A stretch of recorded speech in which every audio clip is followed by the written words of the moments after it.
अस्सलाम वालेकुम वरहमतुल्लाहि वबरकातुहू। दोस्तों आवां अली हसन अब्बासी ऐं जेकॾहिं मुंहिंजो चैनल पहिरियों दफ़ो ॾिसी ऐं ॿुधी रहिया आहियो त बराए महिरबानी मुंहिंजे चैनल खे सब्सक्राइब कंदा, बेल आइकन खे क्लिक कंदा ऐं जेकॾहिं मुंहिंजी ऑडियो पसंदि अचे त उनखे लाइक कंदा ऐं कमेंट बॉक्स में पंहिंजी राय खां आगाह कंदा।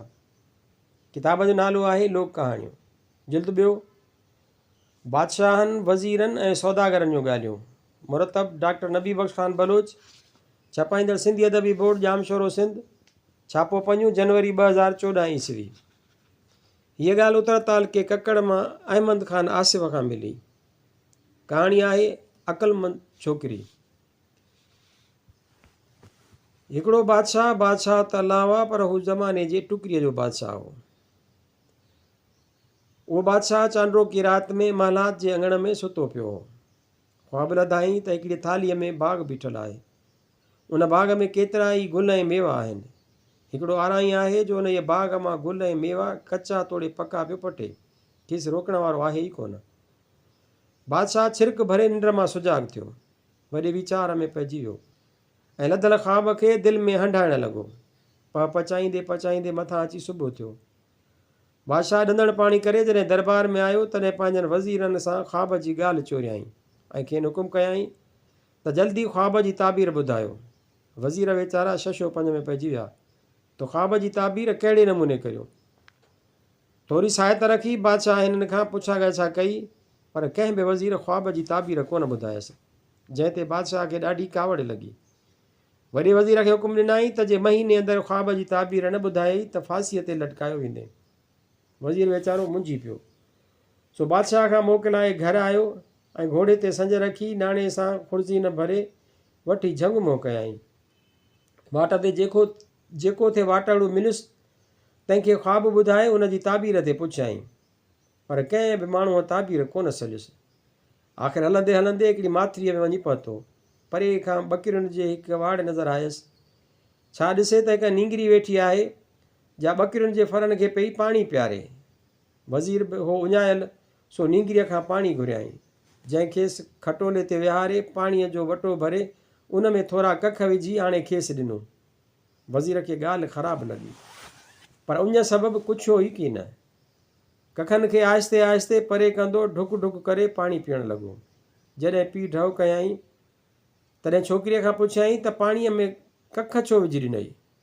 नींगरीअ चयो त तव्हांखे उञ हुई घणी, तंहिं करे तकड़ि में पाणी घणो पी वञो आहे, पर कखनि विझण सां तव्हां ढुक ढुक करे पीतो। जे ईअं न करिया हा त शायदि तव्हां पाणी घुर्ज खां वधीक पी वञो हा ऐं तकलीफ़ थिए हा। वज़ीर खे हिन छोकिरीअ जो उहो जवाबु ॾाढो वणियो। दिलि में चयाईं त छोकिरी जहिड़ी सूरत में सुहिणी आहे अहिड़ी वरी का सीरत में घटि हुजे सो त खोड़ो ई नथो लॻे। सो घोड़ीअ तां लही साणसि कचहरी करणु वेठो। पोइ छोकिरीअ खां पुछियाईं त भला तुंहिंजो ॿियो बि को मिटु माइटु आहे या हिते झंग में अकेली थी रहीं।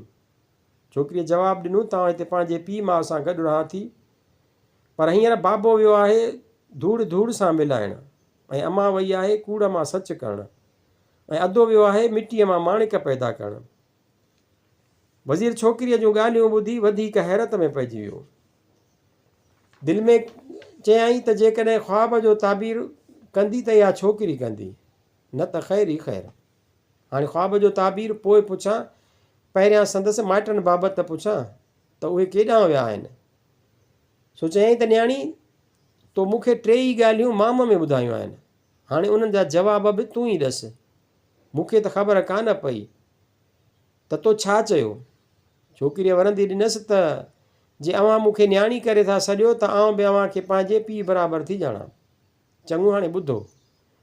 मूं चयो त बाबो वियो आहे धूड़ धूड़ सां मिलाइणु, जंहिंजो मतिलबु हीअ आहे त अॼु ॻोठ में हिकिड़ो माण्हू फौत थियो आहे जंहिंसां बाबो कांधी थी दफ़नाइण वियो आहे, याने धूड़ धूड़ सां मिलाइण वियो आहे। ॿियो त असां वटि ॿकिरियुनि जो धणु आहे जंहिंजो खीरु ॾुही ॾुधु ॼमाए विलोड़ींदा आहियूं। जेको मखणु थिए सो खाऊं, बाक़ी ॾुधु वेई आहे अम्मा खपाइण। खीरु सच आहे ऐं उन जे भेट में ॾुधु कूड़ आहे, तॾहिं चयमि त अम्मा वेई आहे कूड़ मां सच करणु। वरी चयमि त अधो वियो आहे मिटीअ मां माणिक पैदा करणु। सो हीअं जो ज़मीन खे हर ॾियणु ऐं ॿिज छटण मां आख़िर फ़सुलु थींदो ऐं उन मां असांखे अन्न दाणा मिलंदा जे माणिकनि खां बि ज़्यादा क़ीमती आहिनि। छोकिरीअ जा जवाब वज़ीर खे वाह जा वणिया। पोइ खेसि पंहिंजे बादशाह जे लदल ख़्वाब ॿुधाए उन जो ताबीर पुछियईं। छोकिरीअ वज़ीर खे चयो त तव्हां फ़िकिर न करियो, घड़ी साहित आराम करियो त तव्हांखे उहा परोली बि सले थी सुणायां। मगर वज़ीर ज़ोर भरियुसि त मूंखे तेसीं आराम करिणो न आहे जेसीं ख़्वाब जी ताबीर न ॿुधाईंदीअं। छोकिरीअ वज़ीर खे तसली ॾिनी ऐं चयाईंसि त चङो ॿुध, थाली आहे हीअ दुनिया, बाग़ आहे मख़लूक़ात इलाही, गुल ऐं मेवा आहिनि जानदार शयूं, आराई आहे मलकल मौत, जो रोज़ानो वते ख़ुदा जे हुकुम सां नंढनि ऐं वॾनि जा रूह कब्ज़ कंदो। वज़ीर खे नींगरीअ जो नसीहत भरियो जवाबु ॾाढो वणियो। तंहिं विच में छोकिरीअ जा माइट बि अची विया हुआ, जन बि वज़ीर जी दिलि जान सां ख़िदमत चाकरी कई। ॾींहं बि हाणे मोट खाधी हुई ऐं शाम थियण वारी हुई। नेठि वज़ीर हिननि खां मोकिलाए अची बादशाह वटि पहुतो ऐं समूरो बयानु करे ॿुधायईंसि। वज़ीर जी सरबस्ती ॻाल्हि ॿुधी बादशाह ॾाढो ख़ुशि थियो ऐं हुकुम ॾिनई त उहा बकरार जी धीउ मूंखे ॾेखार, जंहिं तो जहिड़े खे घसलातो आहे। ॿिए ॾींहुं बादशाह ऐं वज़ीर घोड़नि ते चढ़ी शहर खां ॿाहिरि उन ॻोठ ॾांहुं रवाना थिया जिते बकरार रहंदो हो। पहर अध में वञी बकरार जी झूपड़ीअ वटि पहुता। बकरार बादशाह ऐं वज़ीर जी घणी ख़िदमत चाकरी कई।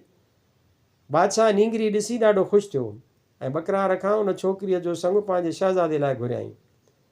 बकरार हो ग़रीब तंहिं दिलि में चयो त सोनी थालीअ में केरु न बुखिया विझंदो, असीं ज़ाल मुड़ुस आहियूं ग़रीब, छो जे बादशाह सां संग ॻंढींदासीं त न्याणी वञी सुखी थींदी। उहा ॻाल्हि ॻणींदे हिन बादशाह सां इनकार कोन कयो। पोइ थोरे घणे ॾींहं उन अकुलमंद छोकिरीअ जी शादी वॾी धाम धूम सां वॾे शहज़ादे सां थी। बादशाह बकरार खे ॾाढा इनाम ॾेई ढहे छॾियो।